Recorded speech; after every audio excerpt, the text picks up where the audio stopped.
where I had a chance to meet many Ministry of Finance officials, and that's when I first got the opportunity to be posted at a GLC, which is now known as Avenue Capital, now known as Avenue VCM. That was the break when I was given the opportunity. At that time I was 27 years old, to head Avenue Capital Resources Berhad.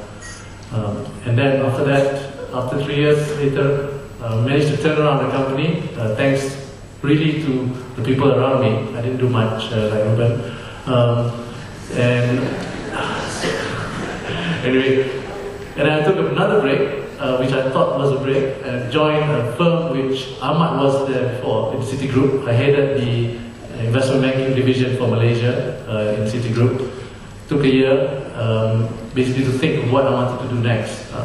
And then I think the biggest break came when I was given the opportunity to work with Dato' Sri Tony Fernandez and Dato' Sri Nazir Razak. I think they are the two big shareholders of Tune Money. Both Tune Ventures and CIMB owns 80% of Tune Money. That's where I think I had a first taste of entrepreneurship. It's been a year and a half, and it's been very fun, and it's also been very stressful. So that's in a nutshell about the boring life of me and Ruben. Okay. Hi, Assalamualaikum warahmatullahi wabarakatuh, and a very good afternoon. I'm glad to see the hall is still packed. When we looked at the schedule, we figured that at most there'll be 50 people. It's Saturday afternoon, it's the last session of the day, but I'm very happy to see that everyone's still here. Again, thank you to DJC for inviting us here today. I must admit, I'm a bit of a bidang terjun.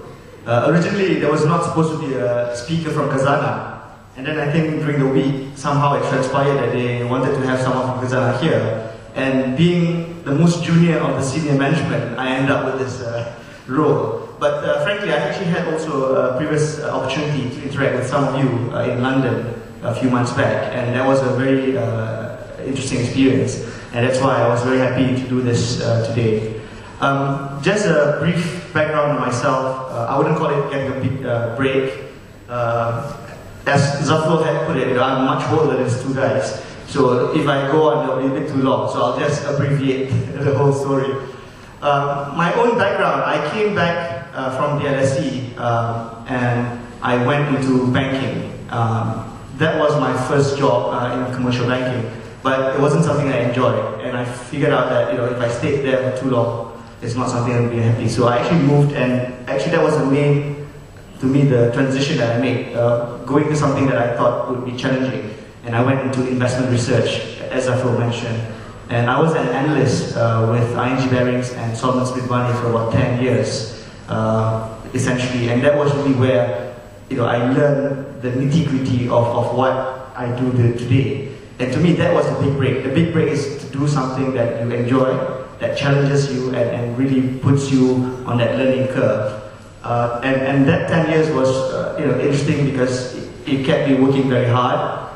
It kept me working, very, very intensively to get to grips with having something that I can call my own. And with that, the next move that I had in my career was, after seeing the Malaysian stock market flatlining for about the same time I was an analyst, I decided to move to Islamic finance.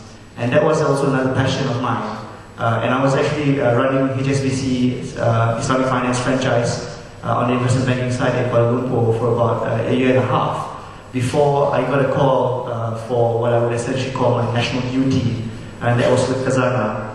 That was actually the most interesting change in my career thus far, primarily because it was quite different in terms of the nature of the job that I was doing. But I must say that the last 4 years that I've been with Khazanah, it has been the most satisfying and rewarding experience that I've had. Primarily because of the huge task and responsibility that we have, but also given the environment that we work in. It's a very young organization. I've got some of my colleagues here with me, and I think it's an organization that we're still building and creating, essentially over the last 4 years. Given that I was working in fairly intensive industries for the last 14 years or so, I was actually lucky last year that I went on sabbatical and I did my master's degree in the US. And I've just came back, essentially 3 weeks ago. So if I'm a bit out of the loop in terms of what's been discussed, please forgive me. But otherwise, I'll be very happy to share my own thoughts and views. Thank you.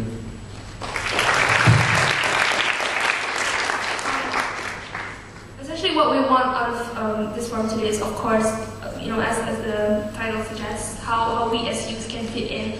And what I would like to avoid is this being another young entrepreneur sort of discussion. And I would like to ask what kind of attributes, of course, that a young person who aspires to be in the corporate sector should look into developing themselves into.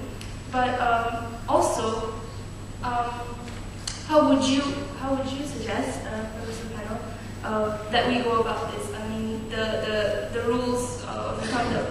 In my experience, they say read the Edge, Financial Times, do internships, get as much exposure as you can have.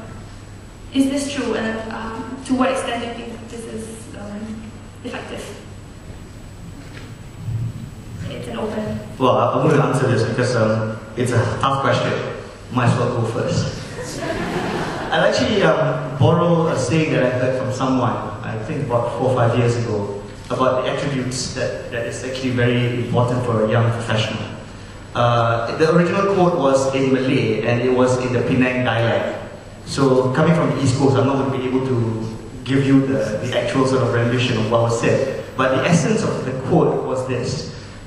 And this person said this: when I look for someone to work for me, I look for 3 things. Someone who's smart, someone who works hard, and someone who is actually having his heart in the right place, i.e. the intentions of why that person is working must be for the right reasons. Those 3 things: that's smart, work hard, right intentions. And the person who said this was actually why it was interesting. It was actually our finance minister too, Tan Sri Noor Muhammad Yaakob. And he was saying this in context of trying to restructure a lot of corporate Malaysia after the financial crisis. I think this was around 2000 and 2001. I think that encapsulates to me what I believe very strongly. There is no secret recipe, there's no shortcut to being successful, and I think success is a relative thing. I think for most of you, as you enter this very crucial part of your lives, making a decision how to transition from studying and getting a good education into becoming productive contributors to the country, you really need to figure out what is it that would drive you. And again, go back to those 3 things I mentioned. All of you here are clearly very smart. You have that, and that's God's blessing, and you should use that wisely. But working hard, I think, is a key. A lot of people look for shortcuts, and I think, unfortunately, that's not the right way. Even Ruben, despite his own admission that he was lucky to be born to his parents, he has worked hard. This is not something that people should think comes just naturally. And I think this is something that Zafar will also attest. We actually go a long way back, and we know, when we were starting out in our jobs as analysts, late nights, long hours, weekends, that's part of our course. Not saying that you have to put in the hours, but the reality is there's no substitute to get that experience and that exposure to the real world. And the sooner you do that with the positive attitude and the right intentions, inshallah, that will be the best guarantee to success in whatever I'm thinking that you choose to undertake going